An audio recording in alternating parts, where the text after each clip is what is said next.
Myself Pratibha, Faculty of Law and Management, Department of Law.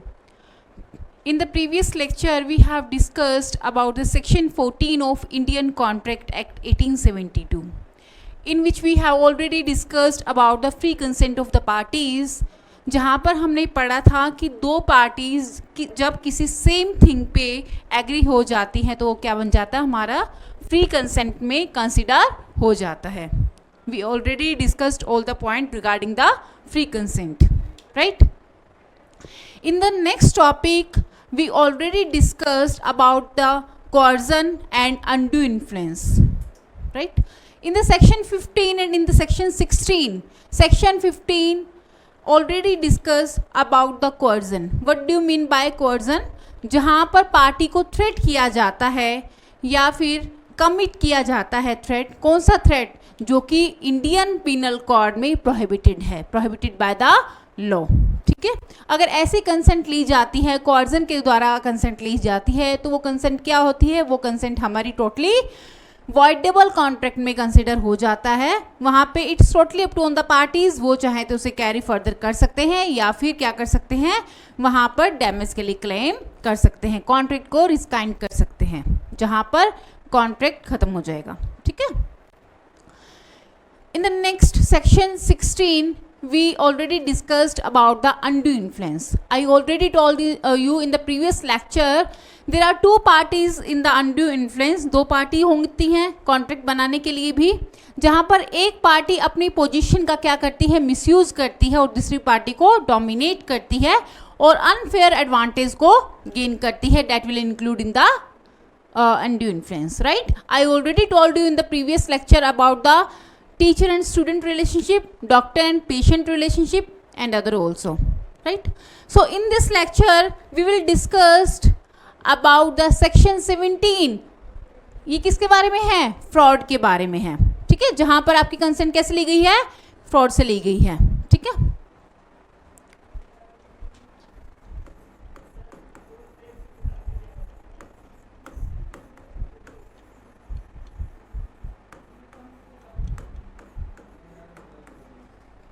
जहां पर क्या है? एक्टिव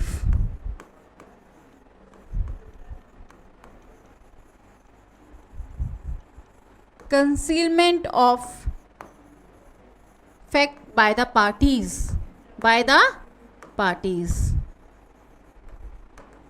ठीक है. नेक्स्ट है a promise made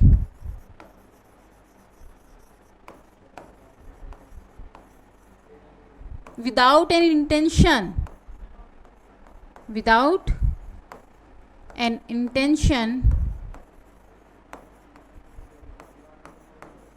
of performing it.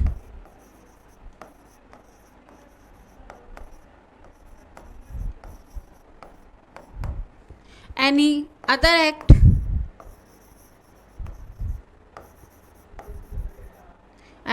act जो क्या है? फ्रॉडुलेंट है.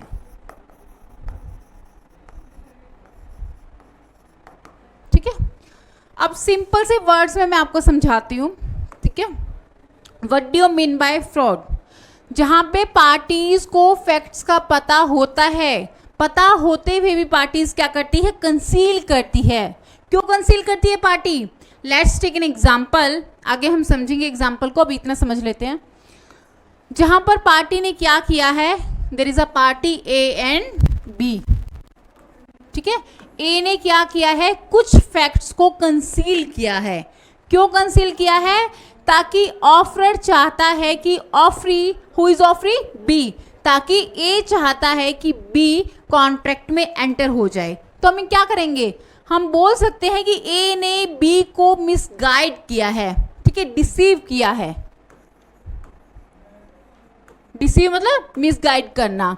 ए ने बी को मिसगाइड किया है और ए के मिसगाइड करने से ही बी ने कॉन्ट्रैक्ट में एंटर कर लिया है. ठीक है. सेकंड, हम क्या फ्रॉड को क्या बोलते हैं? जहां पे एक ऐसा प्रॉमिस किया गया है ऑफर के द्वारा, जब ऑफर की इंटेंशन ही नहीं थी क्या कि मैं इस ऑफर को क्या करूंगा? परफॉर्म करूंगा. ठीक ठीक है, लेट्स टेक एन एग्जांपल। यहाँ पर ए ने बी को बोला कि I will marry with you, मैं आपसे शादी करूंगा इन द नेक्स्ट ईयर। ठीक है, ए ने क्या, ए ने ऑफर किया, ए ने प्रॉमिस किया बी को कि I will marry with you in the year of 2015, but यहाँ पर ए की इंटेंशन ही नहीं है अपने ऑफर को परफॉर्म करने की। तो क्या ये कॉन्ट्रैक्ट में तब्दील होगा, क्या ये कॉन्ट्रैक्ट में कन्वर्ट होगा? नो, आंसर है नो, यहाँ पर कॉन्ट्रैक्ट में कंसिडर नहीं होगा। तो इसके कॉन्सिक्वेंसेस क्या आएंगे फ्रॉड के, ये हम आगे जाके डिस्कस करेंगे कि पार्टीज के पास क्या ऑप्शन है। इस फ्रॉड के केस में ऑफरी के पास क्या क्या ऑप्शन है, वो कौन कौन से ऑप्शन को ऑप्ट कर सकता है। क्लियर? नेक्स्ट है, आप बोलोगे मैम हमारे पास एक क्वेश्चन है, क्या मेयर साइलेंस भी फ्रॉड में कंसिडर होता है? ये क्वेश्चन राइज हुआ है, ये हमें देखना पड़ेगा। Is mayor silence is fraud, ये क्वेश्चन राइज हुआ है। ठीक है, क्या मेयर साइलेंस फ्रॉड है? अब इसका आंसर क्या रहेगा, जहां पर आपकी ड्यूटी थी बोलने की। ठीक है, जहां पर आपकी ड्यूटी क्या है, बोलने की है, ड्यूटी टू स्पीक, ये एग्जेम्पशंस हैं। Is mayor silence is fraud, यहाँ पे ये क्या है, ये एग्जेम्पशंस हैं किसके, जहां पर आपने क्वेश्चन पूछा है, एग्जेम्पशंस या फिर बोल लो एक्सेप्शंस।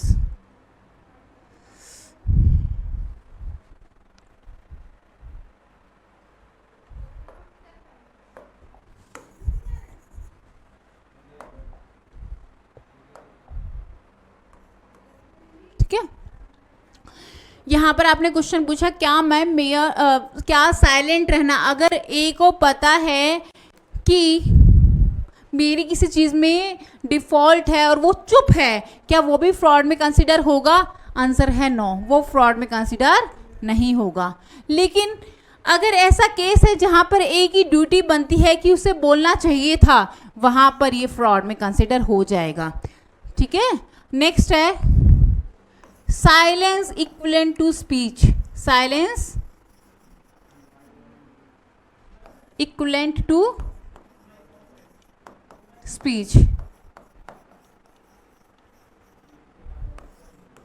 ठीक है, जहां पर ड्यूटी बनती थी ए की बोलने की, लेकिन ए कुछ भी नहीं बोला, चुप रहा। ठीक है, वहां पर भी वो फ्रॉड में कंसिडर हो जाएगा। Let's take an example, there is a party offer and offeree. A को क्या कंसिडर करेंगे हम, ऑफरर, बी को ऑफरी, ये आप पढ़ चुके हो इन द प्रीवियस लेक्चर। ठीक है, तो यहाँ पर क्या है, ए ने एक घोड़े को सेल किया, क्या किया, एक घोड़े को सेल किया, एक हॉर्स को, और जो हॉर्स क्या था, अनसाउंड माइंड था, अनसाउंड माइंड। ठीक है, तो यहाँ पर ऑफरर की क्या ड्यूटी बन रही है, ऑफरर की ड्यूटी बन रही है कि वो जो ये फैक्ट है कि हॉर्स जो है वो अनसाउंड माइंड है, ये फैक्ट को ए को बी को डिस्क्लोज करना चाहिए। ठीक है, दोबारा से रिपीट करती हूँ, there is a party A and B, A offerer है, बी ऑफरी है। ठीक है, A want to sell his horse to the B in the rupees of 5000, but the horse is unsound mind. ठीक है, तो there is a duty जो किस पे इम्पोज हो रही है, ए पे। ए का ऑब्लिगेशन है कि वो सारे ही फैक्ट्स को डिस्क्लोज करेगा, किसको, बी को, कि जो मेरा हॉर्स है वो अनसाउंड माइंड है। यहाँ पर मैंने बताया ना ड्यूटी टू स्पीक, तो अगर ऑफरर की ड्यूटी है बोलने की, फिर भी वो चुप रहा, तो ये फ्रॉड में कंसिडर हो जाएगा। ठीक है, क्लियर?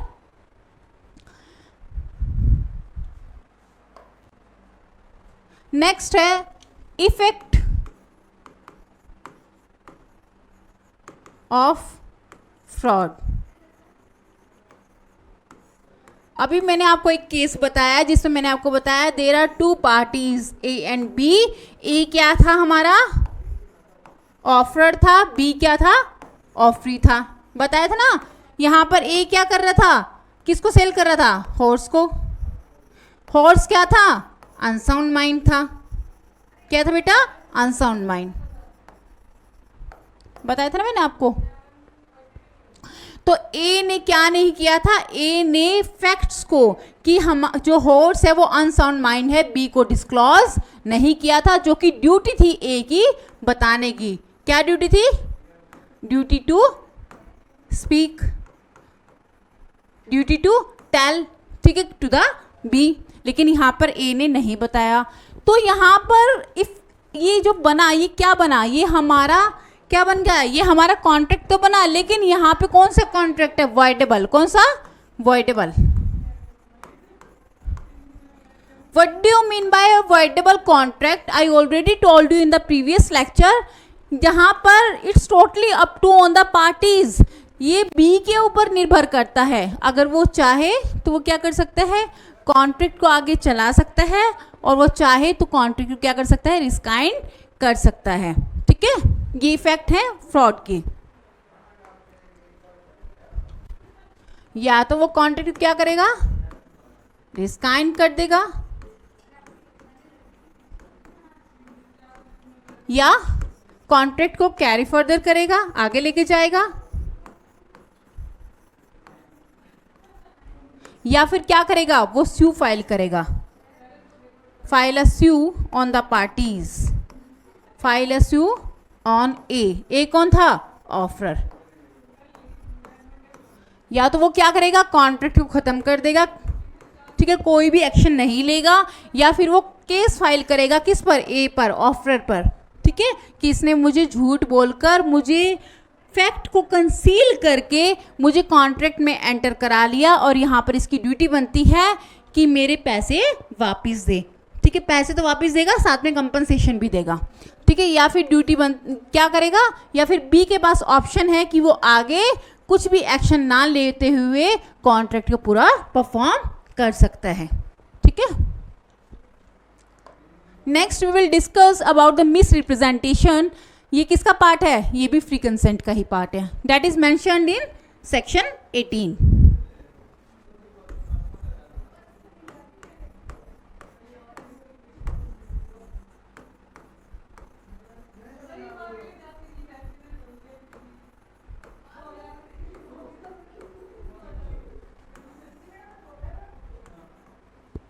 ठीक है, मिस रिप्रेजेंटेशन का मतलब क्या रहता है, जहां पर मैं अपनी किसी चीज को प्रेजेंट कर रही हूं और आई बिलीव, जबकि मैं क्या हूं, मैं गिल्टी पार्टी हूं, मैं बाद में क्या प्रूव हो गई हूं, गिल्टी पार्टी, लेकिन on that time I believe that I am the true, मैं ट्रू हूं, I am the true person. मैं जो भी बातें बता रही हूं, जो भी मैंने फैक्ट्स बताए हैं, all are the true in nature.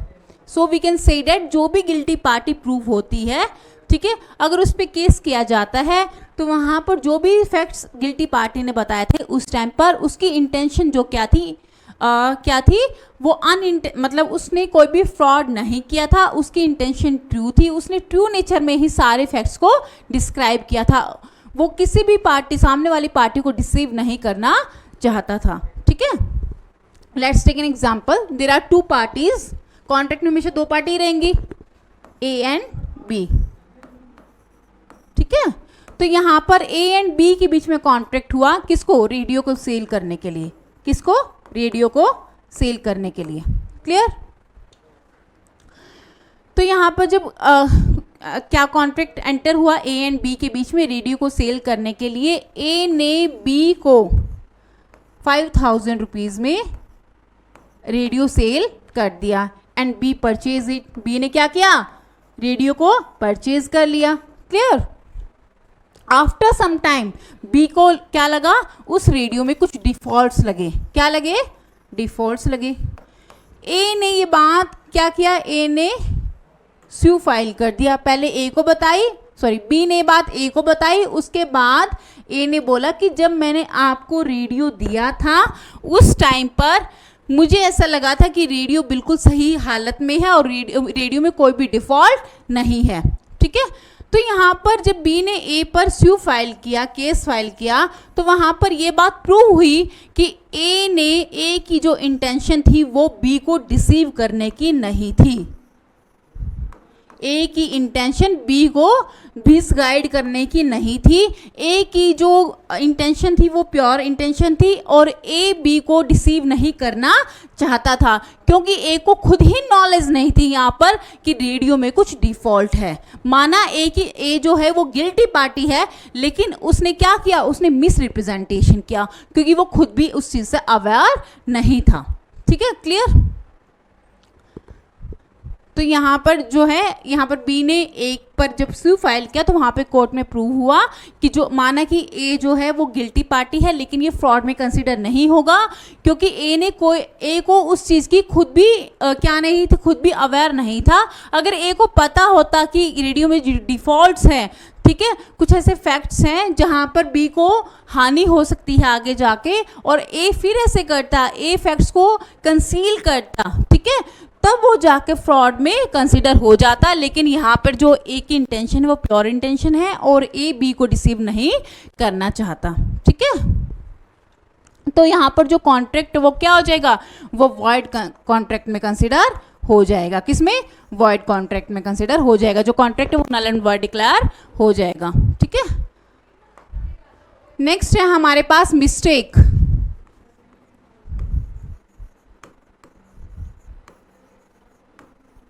That is mentioned in section 20 of Indian Contract Act 1872। ठीक है, तो यहाँ पर जो मिस्टेक है वो दो प्रकार के होते हैं, टू टाइप्स के होते हैं। First one is mistake of fact, second one is mistake of law.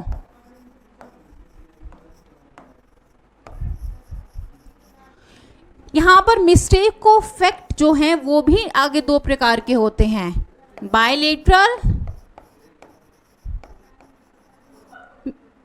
Next one is unilateral. ठीक है, यूनिलेटरल मिस्टेक में क्या होता है, यूनिलेटरल मिस्टेक में किसी एक पार्टी की मिस्टेक होती है, लेकिन बायलेटरल मिस्टेक में दोनों ही पार्टी की मिस्टेक होती है। ठीक है, सो we have to conclude this lecture here. In the next lecture we will discuss about briefly about the bilateral and unilateral mistake and mistake of law. What's the difference between the mistake of fact and mistake of law? In the next lecture हम इसमें discuss करेंगे। Till then, thank you so much. Take care. Bye bye. Namaste.